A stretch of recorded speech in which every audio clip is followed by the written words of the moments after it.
bonne année, hein, voilà, ça c'est fait. Non, en vrai, merci beaucoup à tous d'être là, et puis pour cette nouvelle année, je vous prépare encore du lourd, c'est promis. Salutations à jeunesse, c'est Marco Polo, comment ça va? Hier, il y a l'émission des 20 ans d'Harry Potter, Retour à Poudlard, qui est sortie sur la plateforme Salto.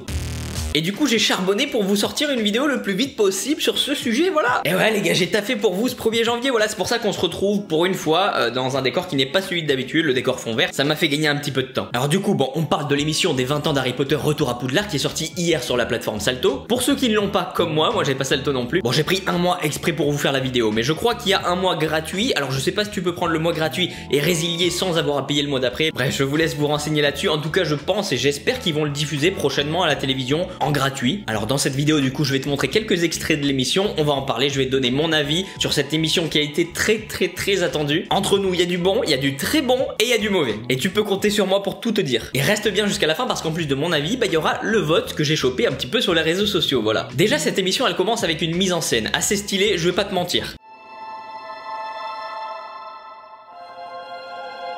On voit chaque acteur indépendamment recevoir une lettre de Poudlard et en fait c'est une invitation pour les 20 ans d'Harry Potter. Et comme dans la saga, une fois qu'on a notre lettre, il suffit d'aller prendre le Poudlard Express pour aller à Poudlard. En l'occurrence c'est pas à Poudlard, c'est au studio Harry Potter de Londres. Et sur place, une fois qu'ils arrivent, la première qu'on voit arriver c'est Emma Watson, elle ouvre la porte et elle se retrouve face à Tom Felton qui tout de suite, ils se font un gros câlin, voilà.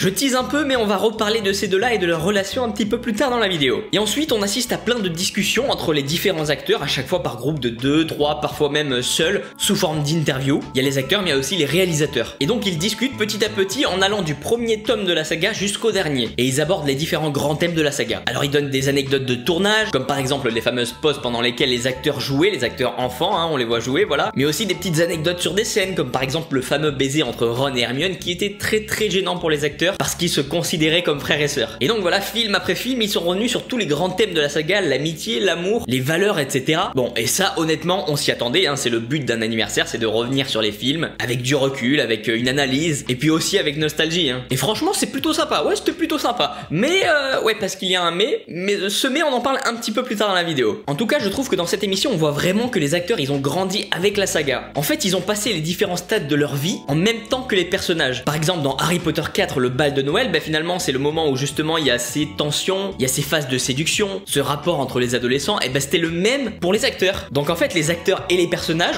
pour les enfants en tout cas, ils avaient le même rythme d'évolution. Et franchement j'ai trouvé très sympa ce parallèle entre les acteurs et les personnages. On peut dire qu'ils étaient en plein dans ce qu'ils jouaient. Et puisqu'on parle un petit peu de valeurs, d'amour, etc. Bah justement je t'ai promis en début de vidéo de te parler d'Emma Watson et de Tom Felton. Emma Watson est revenue sur leur relation, etc. Et elle a encore une fois avoué qu'elle était tombée amoureuse de lui. Elle adorait son côté skater, bad boy. Donc elle était en crush total, mais alors total. Tous les matins, elle allait carrément regarder la feuille du service sur lequel il y avait le numéro de tous les acteurs qui joueraient dans cette journée-là. Et si elle voyait le numéro de Tom Felton, alors là, c'était le kiff total pour elle, voilà. Par contre, de l'autre côté, côté Tom Felton, c'était pas la même chose. Il a avoué qu'il l'a toujours vue comme une petite sœur, qu'il avait une certaine protection pour elle, et il a toujours eu une certaine tendresse envers elle, encore aujourd'hui. Et enfin, l'info qu'on veut savoir de cette relation, eh ben, ils ont confirmé tous les deux que il s'était jamais rien passé entre eux. Voilà, c'est clair et net. Et donc, dans cette émission, on a vu plein d'acteurs de la saga, c'était vraiment cool, mais il y en a une qui pour moi est sortie du lot. C'est l'actrice de Bellatrix Lestrange, Helena Bonham Carter, qui est clairement incroyable. Elle était vraiment beaucoup de vraiment, ouais c'est vrai,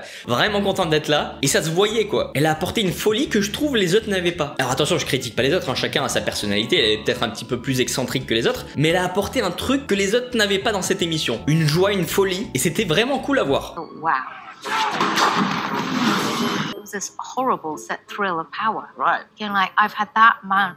Yeah, sure. Just pointing my wand there and then it blew up. Yeah. Du coup, je trouve que les séquences où elle était là, elle sortait un petit peu du lot. En fait, elle a joué le jeu vraiment à fond. Elle est pas venue juste pour répondre à 2-3 questions et faire plaisir à tout le monde. Non, elle était là, elle kiffait son moment, elle a même pris son ancien dentier de Bellatrix, donc avec les dents jaunes, dégueulasses, pourries, abîmées, et elle l'a mis. Donc pas peur du ridicule, envie de s'amuser, envie de profiter, et franchement, ça se ressent à l'image et c'était un kiff. Et je me sers justement de ça pour rebondir parce qu'il y a un fait dont on parle beaucoup dans cette émission, c'est que dans cette saga, comme je l'ai dit tout à l'heure, il y avait des acteurs très jeunes, mais il y avait aussi des acteurs adultes. Et parmi eux, il y avait des grosses pointures quand même des acteurs quoi. Des stars mondiales, des énormes acteurs. Et en face, ils avaient des enfants qui n'avaient jamais tourné dans des films pour la plupart. Et malgré ça, malgré cette différence, ils ont accompagné les enfants, ils ont été ultra bienveillants, il y avait une putain de belle relation, désolé pour les mots, entre les enfants et les adultes. Mais le petit détail qui est intéressant, c'est que justement, ces enfants, ils connaissaient pas l'importance des acteurs qu'ils avaient en face. Et du coup, ça fait qu'ils étaient pas gênés, intimidés, etc. jusqu'à ce que leurs parents leur disent à quel point les acteurs qu'ils avaient en face ils étaient énormes et c'était des stars mondiales. Là ça a un petit peu changé la donne. Et du coup j'ai trouvé ces passages géniaux. Alors il y a aussi un autre moment dans cette émission que j'ai adoré et que j'ai trouvé particulièrement d'actualité. C'est quand ils parlent des inadaptés. En fait ils vont parler de Neville Londubat qui n'avait pas d'amis, ils vont parler de Luna Lovegood qui était un petit peu différente des autres. Bref, de tous ceux qui sont un petit peu à l'écart, un petit peu différents, qui sont pas forcément intégrés comme tout le monde. Et je trouve qu'ils ont banalisé ça, mais genre vraiment, et qu'ils ont mis en lumière le fait que bah justement la saga, c'est ce qu'elle montre, c'est que tout le monde a sa place, tout le monde peut trouver sa place, tout le monde a son importance, peu importe les différences. Et j'ai trouvé ça donc déjà vraiment cool, mais en plus hyper utile, surtout dans la société actuelle où il y a beaucoup de gens qui trouvent pas leur place, qui se sentent pas à l'aise, qui manquent de confiance en eux, etc. J'ai trouvé ça très cool. Ensuite, je m'y attendais et c'était franchement nécessaire, hein, c'était obligatoire. On peut pas fêter les 20 ans de l'anniversaire de la saga sans rendre hommage à tous ceux qui ne sont plus là, malheureusement, qui sont décédés. Et c'est ce qu'ils ont fait, ils leur ont rendu hommage et ils ont dit quelques mots sur la plupart des acteurs décédés. Franchement, c'était très émouvant. Il y a même des acteurs qui ont failli lâcher des petites larmes, hein, comme Tom Felton par exemple. She taught me a lot.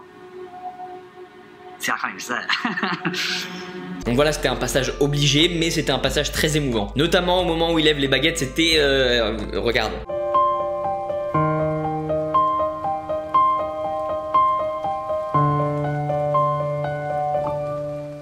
La fin de cet épisode, de cette émission aussi, elle était très émouvante. Parce que c'est justement là où il y a eu le pic de nostalgie, tu vois. Ils ont montré les dernières images des tournages quand les acteurs ils comprenaient que c'était la fin de la saga, qu'ils allaient passer à autre chose. Ils pleuraient tous, clairement. Le tout avec une petite musique bien triste, hein, histoire de nous faire chialer à coup sûr. Alors, on pourrait dire, et je serais le premier habituellement à dire, bon, c'est de la nostalgie à 2 balles, hein, c'est pour donner de l'émotion. Mais là, non, vraiment, c'était de l'émotion qui était vraie. Et c'est ça que je note dans cette émission, c'est que cette émission, elle était vraiment, vraie, vraiment vraie, voilà. It's a very overwhelming thing because I've watched you grow up. We've watched each other grow up. We grew up together. On voit que les acteurs ils s'apprécient, on voit que les acteurs ils sont sincères et c'est ce qui fait que ces moments d'émotion ils sont kiffants. Ça montre toute l'importance de la saga pour nous mais aussi pour eux. Et en plein dans ce moment de tristesse, de nostalgie et tout, on a eu le droit à un je t'aime de Rupert Grint à Emma Watson. Oh, so nice to see you. To see you. I love you. As a friend. Bon, tout ça c'est bien, c'est beau, mais passons un petit peu au négatif, voilà. Hein.